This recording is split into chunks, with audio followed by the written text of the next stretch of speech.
కొట్టి.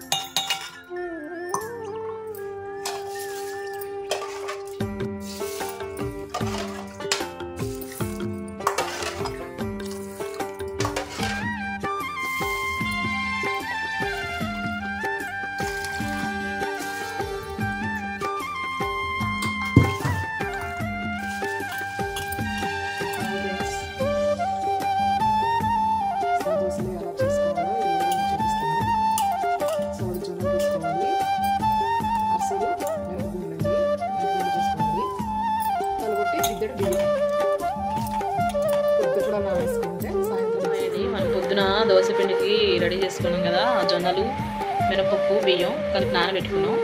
ఇప్పుడు ఫైనల్గా మిక్సీ చేసుకున్నాం.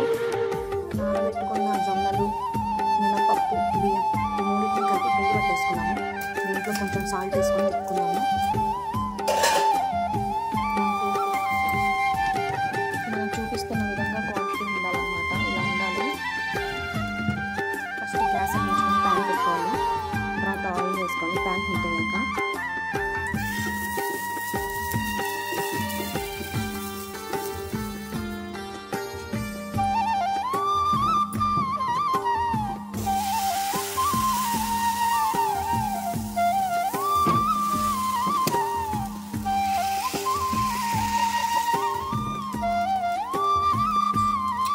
వేసేసుకున్నాము. చుట్టూ కొంచెం ఆయిల్ వేసుకున్నాము.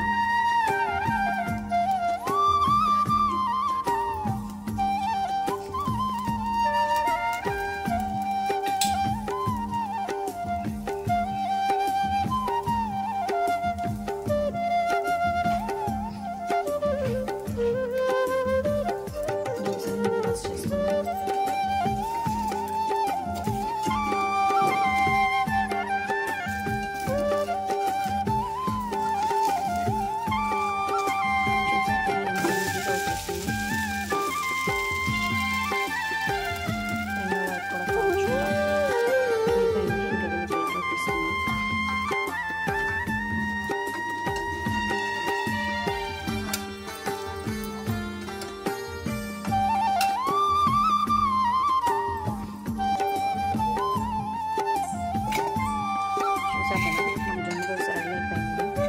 ఇది హెల్త్కి చాలా మంచిది. షుగర్ పేషెంట్స్కి ఇంకా చాలా మంచిది అన్నమాట. టేస్టీ అయిన హెల్తీ జొన్న దోశలు మీరు కూడా ట్రై చేయండి. మేమైతే ఉసిరికాయ చట్నీతో తింటున్నాము. మమ్మీ టేస్ట్ చేస్తాము.